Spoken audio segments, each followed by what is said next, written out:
and a very warm welcome. You're watching Janata Television and this is the English Bulletin with me, Anustha Acharya. The top stories first. Top leaders of the opposition coalition ready to fight for the long run, seek help from the media sector to resolve current political crisis. Daily infection of coronavirus consistent in the last 2 days. Number of active cases drops below 50,000. Domestic flights to resume from July 1. International flights start operation from yesterday. WHO refutes efficacy of mix and match of different vaccines, says the research in the sector is limited. And UEFA scraps the infamous away goals rule from all its competitions, says competitions are more fair without it.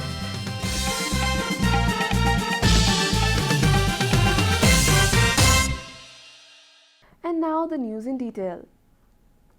Top leaders of the opposition coalition have said that even after correcting the regression on the part of the government, the basis of maintaining their alliance has been laid until the constitution and democracy are institutionalized. Top leaders of Nepali Congress, CPN Maoist Center, CPN UML's Madhav Nepal faction, Janata Samajwadi Party's Upendra Yadav faction and Rashtriya Jana Morcha have accused President Vidya Devi Bhandari and Prime Minister KP Sharma Oli of not only violating the constitutional structure but also attacking the rule of law and constitution. In an interaction with the editors of major media houses at the Parliament House in Baneshwar on Thursday, the top leaders of the coalition also called for the support of the mass media sector for bringing back the constitution, democracy and rule of law as in the past. Sher Bahadur Deuba, Pushpa Kamal Dahal, Madhav Kumar Nepal and Upendra Yadav were some of the top leaders who spoke during the interaction. Editors Pratik Pradhan, Siva Gaune, Tirtha Koirala, Tonk Pant of Janata Television and others shared their views on the program. President Vidya Devi Bhandari has convened the session of the National Embassy. The meeting has been called to be held on Thursday, July 3 and 4 p.m. A statement issued by the Office of the President states that the convention was convened as per the recommendation of the Cabinet meeting held on June 25. The winter session of the National Assembly, which started on December 1 last year, ended on December 10 after 3 sittings. During that period, the meeting of the National Assembly lasted for only 7 hours and 5 minutes. Of the 10 bills in the Legislative Management Committee in the National Assembly, where 25 bills have been registered so far, 8 bills are being prepared for presentation in the upcoming Assembly. 7 bills registered by the government are also in limbo due to lack of discussion. The government, which dissolved the House of Representatives for the first time on December 20, had called a meeting on January 29 but closed it after 9 days. The constitutional provision states that there is a rule that the consecutive assemblies should be scheduled within 6 months of each other. This is Janata Bulletin. We'll be right back after a short break.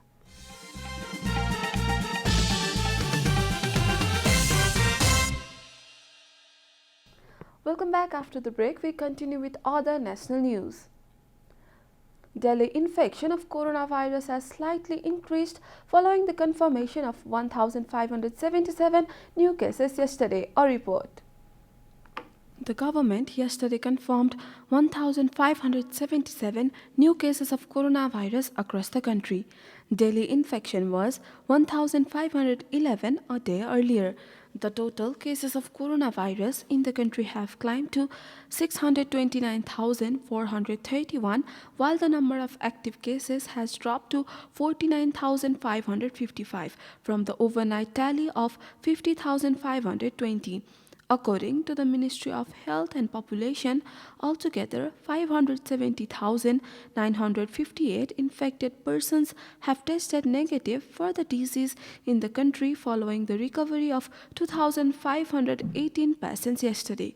Coronavirus claimed 24 more lives across the country, taking the death toll to 8,918. Nepal is currently among top 40 countries that have been most affected by the pandemic. The USA tops the list with over 34.4 million confirmed cases, followed by India with more than 30 million cases. Coronavirus has infected more than 180.1 million people across the world and claimed over 3.9 million lives. And now the news from economic front.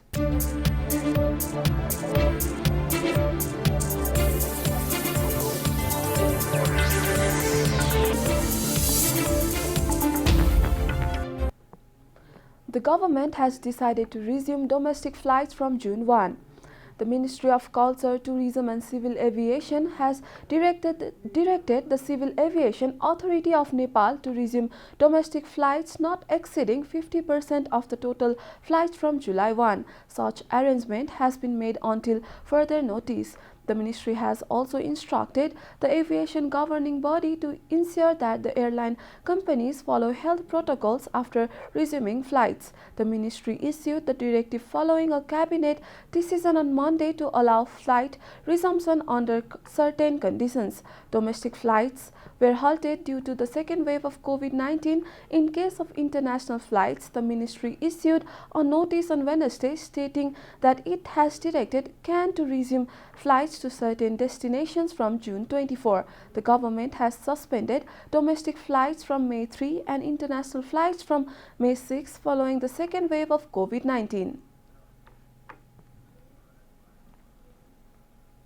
Time for a short break here at Janata Bulletin. Stay tuned for international news.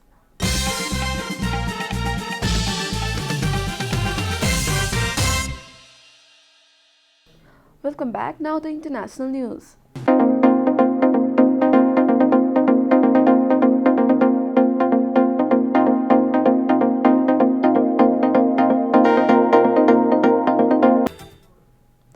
The World Health Organization has refuted the claims that a mix-and-match regimen for Verocell and AstraZeneca Covishield vaccine would yield more effective results.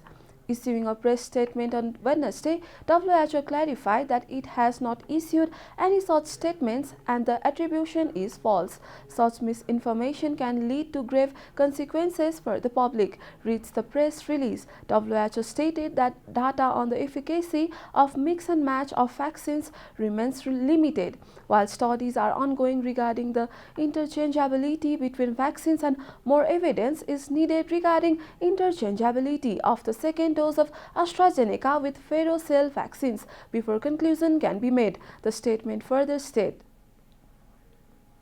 You are watching Janata Bulletin, and now the latest from the world of sports.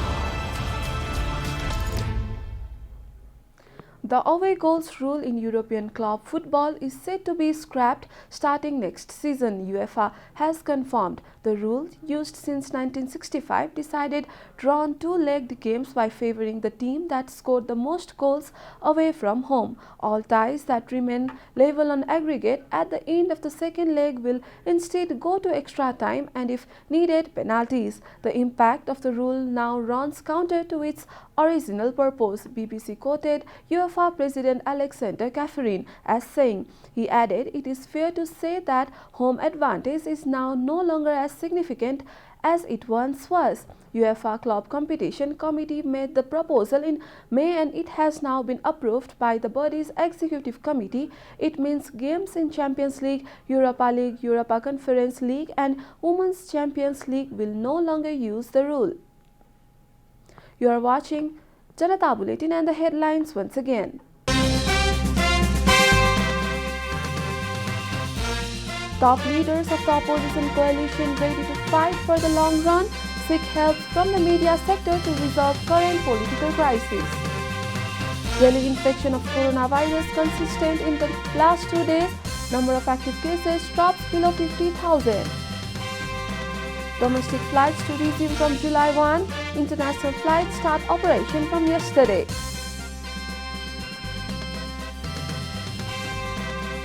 WHO refutes efficacy of mix and match of different vaccines, says the research in the sector is limited. And UEFA scraps the infamous away goals rule from all its competitions, says competitions are more fair without it.